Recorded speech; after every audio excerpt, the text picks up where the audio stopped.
This is the second day of this January 2025 Rohatsu 7-day session, and we'll continue today reading from this book written by Gogu entitled Silent Illumination.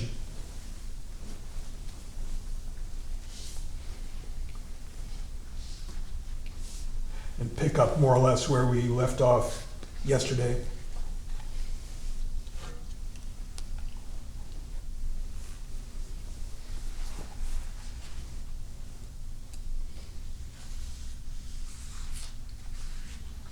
This is a new chapter entitled Starting from Where We Are. He begins, Chan offers no particular fixed way to practice. The only purpose of practice is to uproot our deep-seated emotional afflictions and negative habitual patterns that conceal our true awakened nature, and at the same time develop our true potential. We just chanted, the cause of our sorrow is ego delusion. From dark path to dark path, we've wandered in darkness.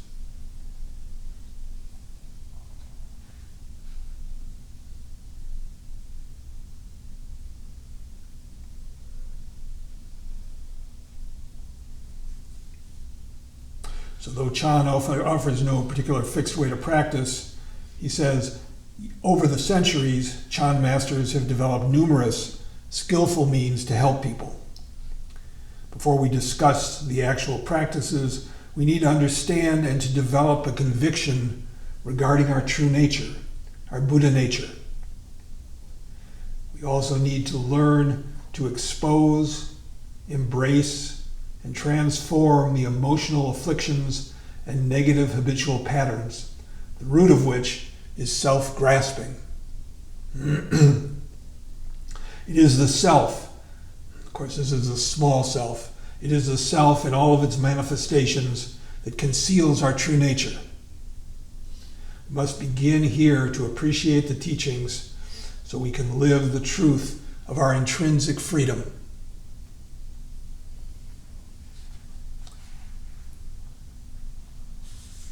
Buddha nature, our true nature, is simply freedom. It's not a thing. If it were, then it would have a before and an after. It would be subject to birth and death. It would be either permanent or impermanent. Buddha nature is inconceivable. We too are inconceivable. The inconceivability is that right here and right now we are free.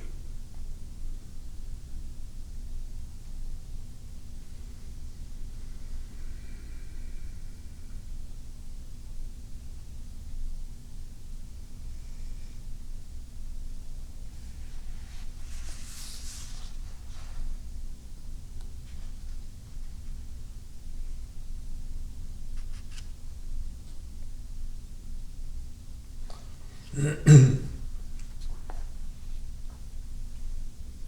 course, we don't always feel free, do we?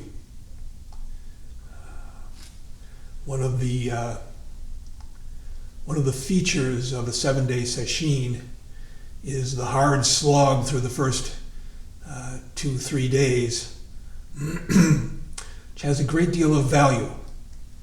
Really get a chance to see how our reactivity, our catastrophizing, our worry, concern, how that amplifies the difficulties of sitting all these hours, reigning in the mind.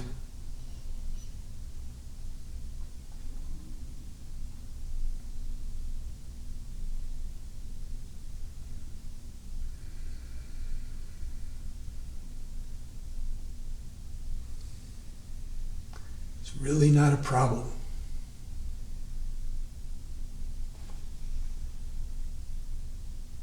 But he says, in the face of all the difficulties that we experience, each one of us tries to live the best way we can, responding to whatever conditions we find ourselves in. Those who are suffering and harming others are simply giving form to the workings of Buddha nature in delusion. When we're awakened, Buddha nature expresses itself as wisdom. When we're deluded, it appears as ignorance. We must awaken to who we are in order to embody the truth of our Buddha nature amid the complexities of life.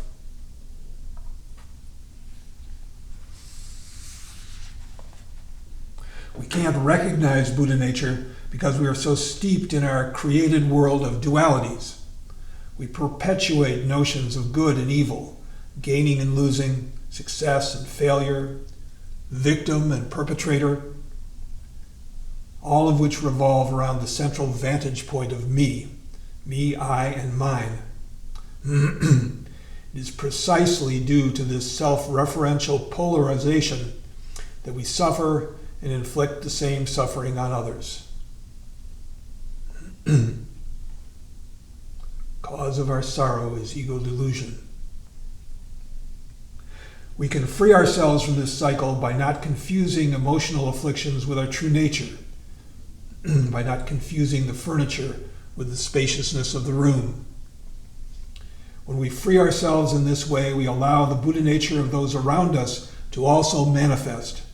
Through our understanding, we can engage with all beings in such a way as to help them bring out their own wisdom and compassion. To do this, we must engage in practice.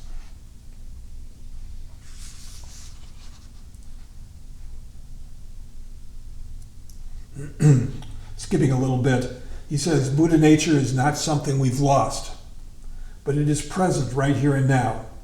It is not a primordial state that we have to get back to. If we think like this, then we will create an opposition of past and present. Might even blame others for why we lost it in the first place. May see ourselves as the victims of our history, our culture, our educational system, and so forth. All those things that have made us lose our true nature. Many people blame their parents, understandably. I say that as a parent. Buddha nature exists in all, right here and right now. It is up to us to actualize it. Buddha nature manifests in all situations and at all times. It is empty of fixations, but full of possibilities. It can be empty of delusion, but full of compassion. This is the correct understanding. Whatever difficulties we may face, it's all good. IAG, as I like to say. We practice engaging with all sentient beings so as to free all from suffering. This is one of the joys of an open life. It's just bumping into strangers, shop clerks, people you may realize are probably voting for Donald Trump. All sorts of people, and they're wonderful. For the most part.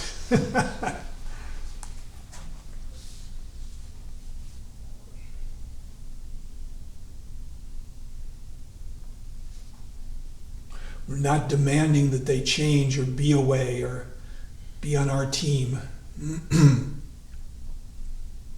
Just part of the amazing variety find all around us.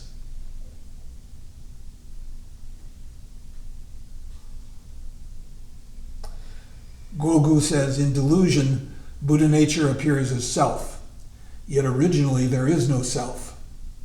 It only appears as such because we attach to it the sense of me, I, and mine, and all the objects that we hold on to. Self is the result of grasping.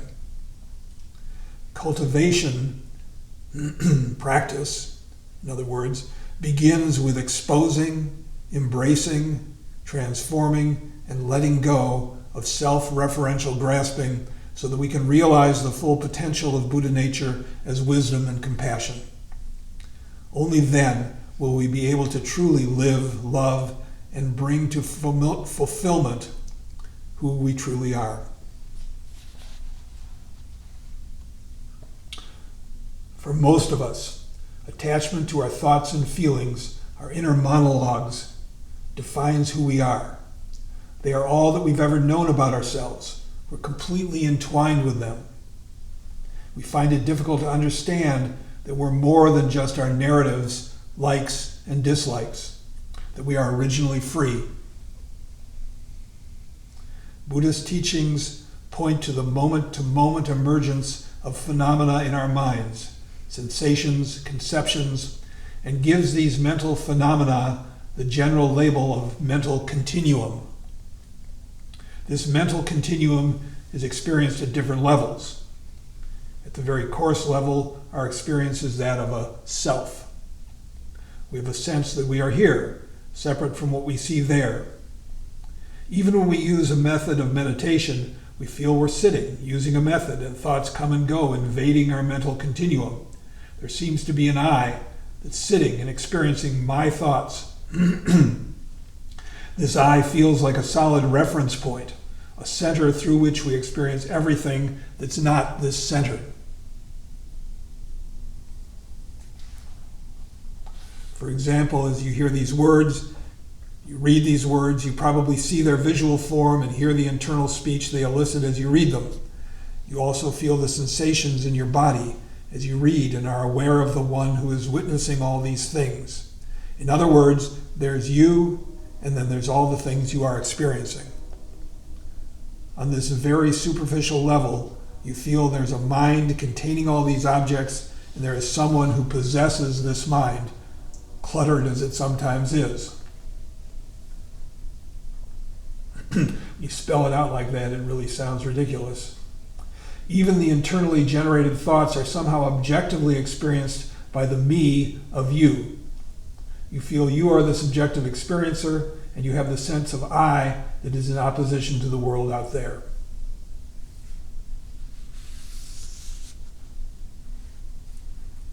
Then he makes a point we mentioned yesterday. This sense of I is a byproduct of the natural functioning of the brain's neurological wiring, which generates a sense of self that helps us to navigate the world. This subjectivity, this sense of a separate self, is not where the problem lies. Subjectivity is the natural function of the brain. The problem lies with our deep-seated attachment to this me, I, and mine, and the discursive thinking that reifies it into a thing, that makes it into a thing. So it is our attachment to this mental construction that leads us astray from our true nature. Chan teaches that this nature is intrinsically free from these fragmented, random mental activities that come and go, rise and perish. That's their nature. They liberate themselves, instant by instant, as they come and go.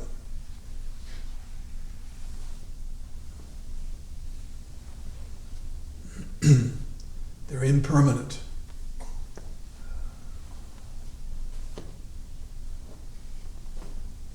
Rise and disappear. This moment's problem disappears. And a new one arises.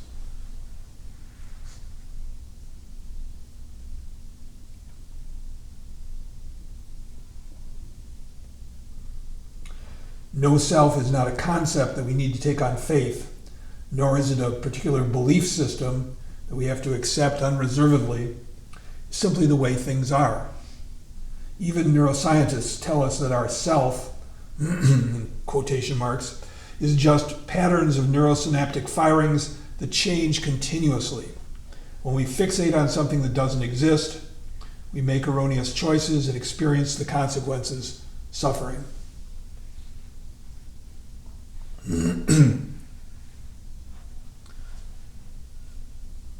This is basic Buddhist understanding. Our suffering is the consequence of our choices, where we put our mind, what we believe.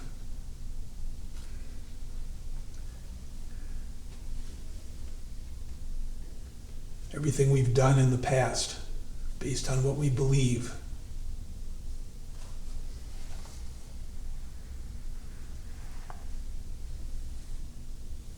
read somewhere a little saying that most people fear consequences, but Buddhists fear causes. How we use our mind determines our future.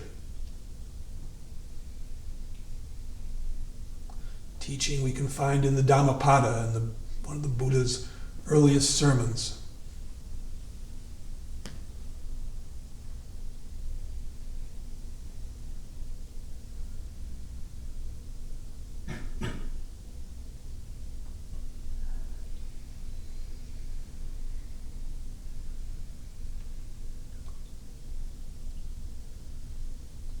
Of course, to change these causes, we have to see. We have to be aware of what's going on. See how our mind works. See how we seize on this little impediment and make it into a huge obstacle. See how we write ourselves off as this kind of person or that kind of person. See things in terms of success and failure. See ourselves as a thing, as a mysterious entity.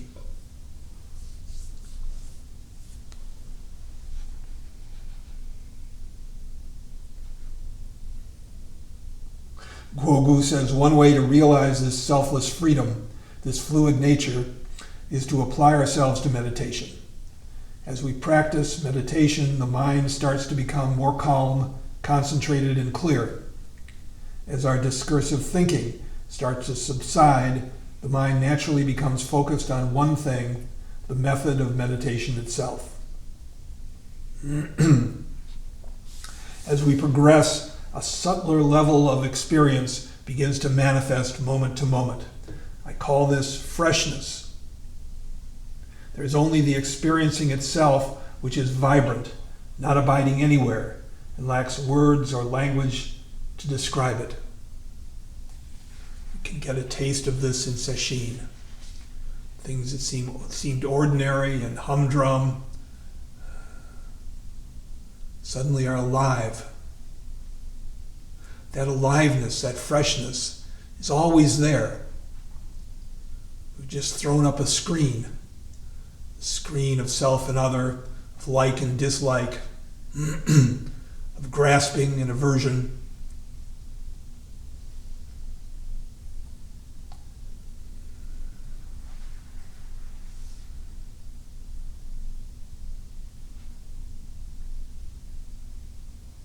At this subtle level, while we're meditating, we might hear the sound of an automobile going by, but its passing doesn't leave any trace on our minds. In each moment, we experience with freshness, and when the object disappears, our perception vanishes with it.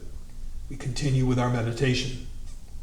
If we persist in the practice, all of our fragmented and scattered thoughts are reduced to a single point, the present moment. And going further, even our last bit of attachment to the present may suddenly vanish. When this happens, self-grasping disappears, leaving us with just experiencing. Without self, Buddha nature manifests.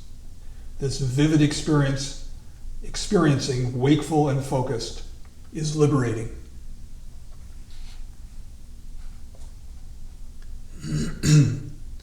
We get out of the way.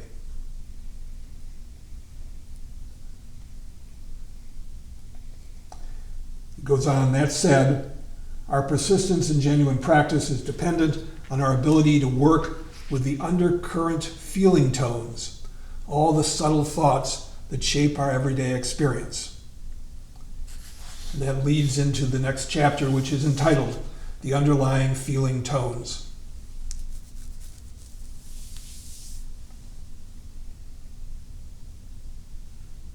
This should be pretty familiar to everyone currently inhabiting a body. He says, to be free, we must know what we should be free of. Ordinarily, our minds are cluttered with the thoughts and feelings of everyday living. Sometimes these thoughts are not fully formed concepts, but are simply underlying feeling tones. Most people are unaware of these feeling tones, yet it is precisely these feelings that shape our choices, reasoning, experience, and judgment. So we have to learn to recognize them and work with them. In particular, we need to develop an awareness of the overall tone of our internal states. By helping us to clear out the clutter of our minds, meditation exposes these hidden internal states so that we can do something about them. Is this clearing itself awakening? No. It is simply practice, and self-grasping may still be present.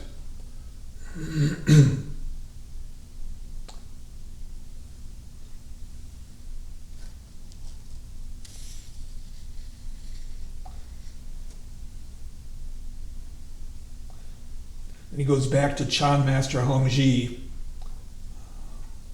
the master we mentioned yesterday, proponent of silent illumination. He says, Chan Master Hongji refers to feeling tones as dust-like intentions and concerns that conceal the original bright mirror mind of natural awakening. Hongji teaches that we have to recognize that there is nothing outside ourselves. If we expose and loosen our grasp on these feeling tones, we will not be affected by the objects of our experiencing either, because we no longer experience subject and object as separate, even when we fully engage with the world. Then he quotes from Hongji, silent and still, abiding in itself, this suchness is apart from conditioning. Its luminosity is vast and spacious, without any dust. Directly, delusion is thoroughly relinquished. Arriving at this fundamental place, you realize that it is not something newly acquired today. Though it is like this, it must be actualized. To actualize it in this moment is simply not allow a single thing to arise, a single speck of dust to cover it. Be spaciousness and completely clear. And don't engage with dust-like intentions, dissolving your concerns. Just take a backward step and open your grasping hands. Okay, everybody who practices can get a feeling for relinquishing our grasping. Why is it that we can't just settle into this moment? Because we're grasping at the next one. Always trying to get from here to there. Accomplish this or that, avoid this or that. It's a fundamental part of Zen practice is non-grasping. Letting things come. Being receptive, open. Without an agenda.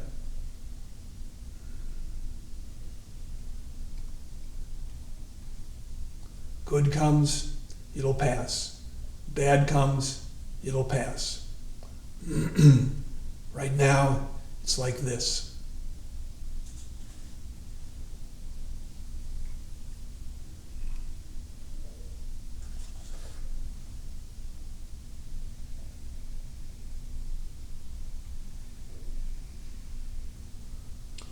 He says, subtle intentions and concerns, using Hongji's language, are the undercurrents of our interior experience that shape our choices and perceptions. We have to expose them and free ourselves from their shackles. We need to know that nothing defines us or binds us. Once we've exposed negative feeling tones, we can foster correct attitudes that resonate with our original freedom. Many of our subtle tendencies are hidden from our awareness. If we are unaware of what's going on inside us, simply practicing seated meditation won't take us too far along the road to liberation. And this is why many practitioners, after years of meditation, wonder why it is they are still vexed by the same people and events in their lives. How can it be that in seated meditation they're able to gain peace, but in the busyness of life they are basically the same people? If we don't expose the subtle tendencies that govern the way we practice and in turn cultivate correct attitudes, we inevitably perpetuate separateness, opposition, and self-referential thinking.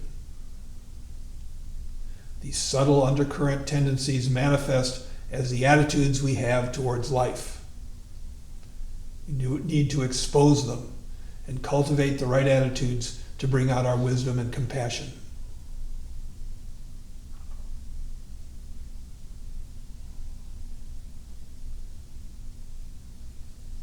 So many instinctual ways of being can fall into feeling we're being shortchanged, feeling aggrieved, feeling put upon, blaming others, blaming ourselves. Just a mess. But we never really look at it. Always swept under the rug. It's just sort of the flavor of our lives. Don't notice feeling tones. Just seems like that's the way things are. But it does not have to be that way. Change is possible if we can get out of the way.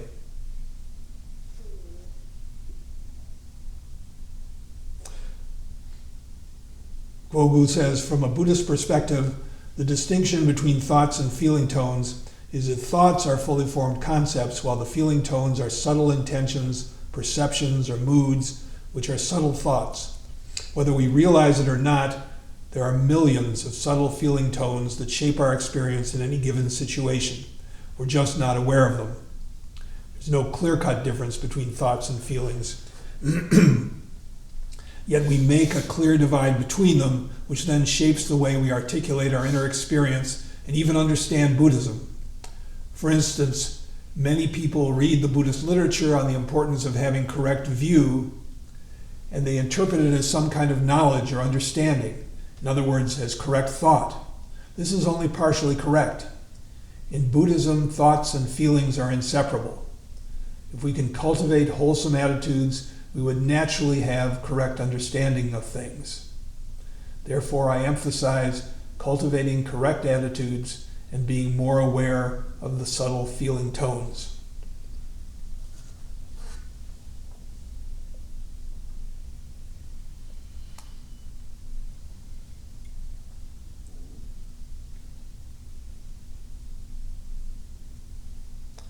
In order to become aware of undercurrent feeling tones, we have to train ourselves to experience them. The more immersed in our inner states we are, the more experienced we become, and the more we're able to navigate them and become skillful practitioners. It's really how Zazen works. Becoming aware of what's in the mind, even the subtle inclinations, grievances.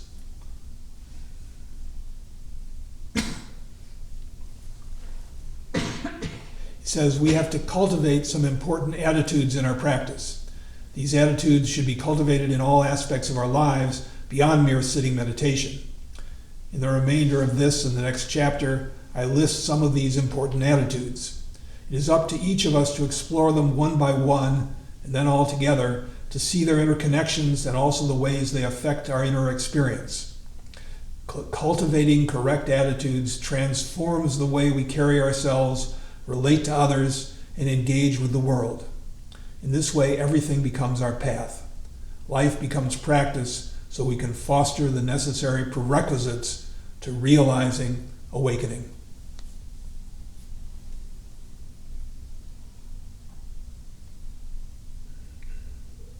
Life becomes practice. Life becomes opening, not closing yourself off. Life becomes enjoying your life.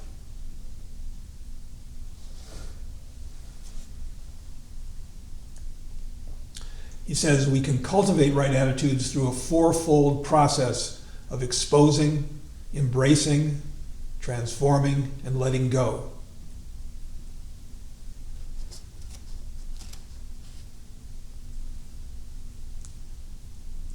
When practitioners come across the familiar Buddhist teaching of non-grasping, they think that they have to let go of everything, that this is something they can do right away, and that once they've done so, everything will be fine. The truth is, we have to first see what it is we have to let go of. We have to expose our subtle emotional afflictions and negative habits. In exposing them, we may recognize that they have been part of us for a long time. There is a history behind our behaviors. It may be part of our defense mechanisms and survival skills. So we have to accept them. It's a point that Joko Beck emphasizes. How much of our nature is shaped by the inevitable disappointments of our powerless childhood. We relied completely on our parents who could never give us everything we needed or wanted. The coping strategies that we develop and then carry with us as part of the scenery. He says they may be part of our defense mechanisms and survival skills, so we have to accept them. Only when we accept them will we be able to take responsibility for and work through them. Then we will no longer be under their influence. This is letting go of them. This is a long process, and it's not linear but circular. The more we're able to see, the more we need to embrace. The more we embrace and let our feelings come through us, the more we are able to expose the deeper layers of our habits. The more we work through them, the more we're able to let go and accept ourselves. In time, we become freer. This letting go is actually the easiest part of the process because it happens naturally and suddenly, but we must first do our preparatory work. We cannot anticipate when these habitual tendencies will release themselves, and we cannot will it to happen. Practice is a lifetime process that brings out the best in us.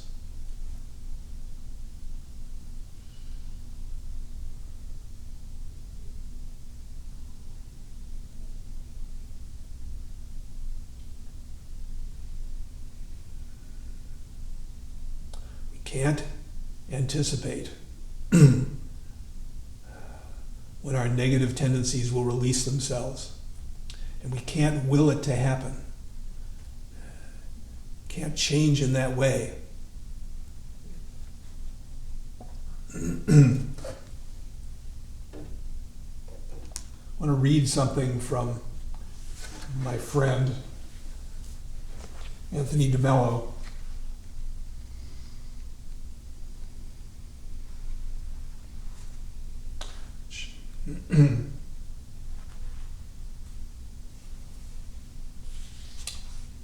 Which is right on this topic. He says the first thing you need to do is get in touch with negative feelings you're not even aware of. Lots of people have negative feelings they're not aware of. Lots of people are depressed and they're not aware they are depressed. It's only when they make contact with joy that they understand how depressed they were. You can't deal with a cancer that you haven't detected. You can't get rid of boll weevils on your farm if you're not aware of their existence. The first thing you need is awareness of your negative feelings. What negative feelings? Gloominess, for instance. You're feeling gloomy and moody. You feel self-hatred or guilt. You feel that life is pointless, that it makes no sense. You've got hurt feelings. You're feeling nervous and tense. Get in touch with these feelings first. The second step is to understand that the feeling is in you, not in reality. It's such a self-evident thing, but do you think people know it? They don't, believe me. They've got PhDs and are presidents of universities, and they haven't understood this. They didn't teach me how to live at school. They taught me everything else. As one man said, I got a pretty good education. Took me years to get over it. That's what spirituality is all about, you know. Unlearning all the rubbish they taught you. Of course, you're not taught didactically. It's just in the air, in the water. Everybody feels this way. Negative feelings are in you, not in reality. So stop trying to change reality. That's crazy. Stop trying to change the other person. We spend all our time and energy trying to change external circumstances, trying to change our spouses, our bosses, our friends, our enemies, and everybody else. We don't have to change anything. Negative feelings are in you. No person on earth has the power to make you unhappy. There is no event on earth that has the power to disturb you or hurt you. No event, condition, situation, or person. Nobody told you this. They told you the opposite. It's why you're in the mess that you're in now. It's why you're asleep. They never told you this, but it's self-evident. Let's suppose that rain washes out a picnic. Who's feeling negative, the rain or you? What's causing the negative feeling, the rain or your reaction? When you bump your knee against a table, the table's fine. It's busy being what it was made to be, a table. The pain is in your knee, not in the table. Mystics keep trying to tell us that reality is all right. Reality is not problematic. Problems exist only in the human mind. We might add, in the stupid, sleeping human mind. Reality is not problematic. Take away human beings from this planet, and life would go on, nature would go on in all its loveliness and violence. Where would be the problem? No problem. You created the problem. You are the problem. You identified with me, and that is the problem. The feeling is in you, not in reality. The third step, never identify with that feeling. It has nothing to do with I. He makes this distinction between me and I. People are probably familiar with that. Me is our conditioned self. I is our nature, true nature, our awareness. Don't define your essential self in terms of that feeling. Don't say, I am depressed. If you want to say it is depressed, that's all right. If you want to say depression is there, that's fine. If you want to say gloominess is there, that's fine. But not I am gloomy. You're defining yourself in terms of the feeling. That's your illusion, your mistake. There is depression right there now. There are hurt feelings right there now, but let it be. Leave it alone. It will pass. Everything passes, everything. Your depressions and your thrills have nothing to do with happiness. Those are swings of the pendulum. Do you want to seek kicks or thrills? Get ready for depression. Do you want your drug? Get ready for the hangover. One end of the pendulum swings to the other. This has nothing to do with I. It has nothing to do with happiness. It is the me.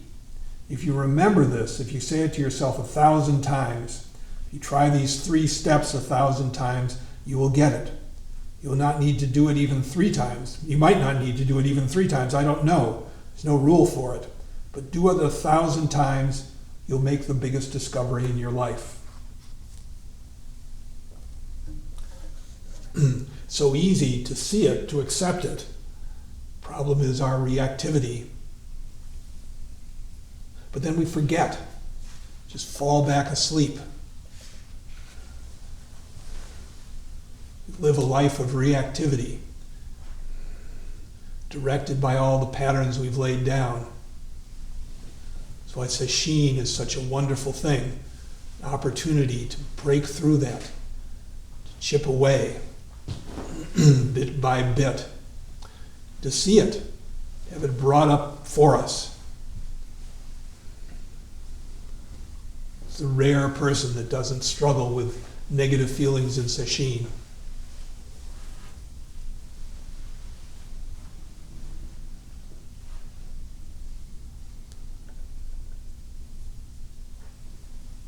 The first 2 or 3 days, as we said before, of a sesshin are usually a hard slog. It takes a while for the mind to settle, bring all our aches and grievances in with us. But gradually, as we continue to sit, magic can happen. Suddenly, what seemed unreachable is right there in front of us. This very moment.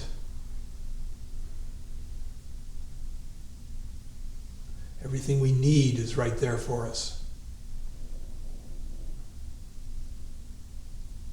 Less and less involvement in how am I doing.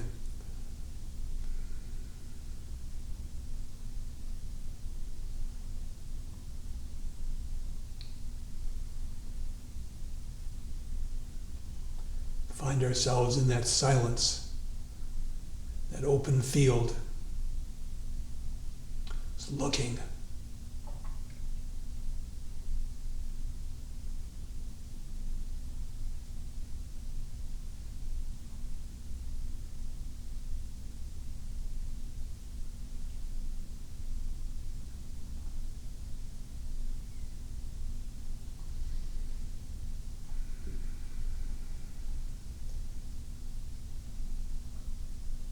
Gradually, this burden that we drag around with us gets whittled away.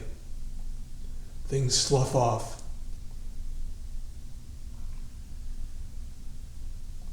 As both DeMello and Guo say, we don't need to make it happen. Just need to see, need to let go.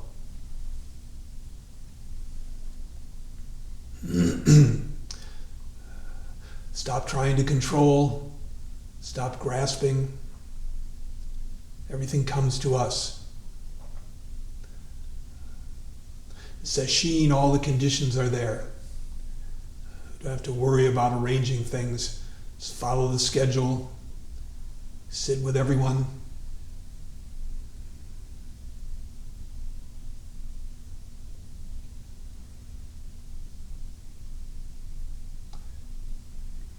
Day by day, round by round, the mind settles. Of course, there are ups and downs, but they're not a problem.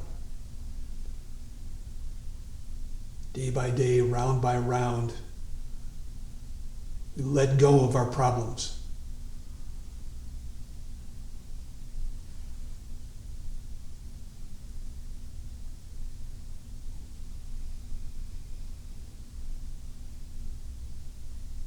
What's there when we let go? The only way to know is to do it.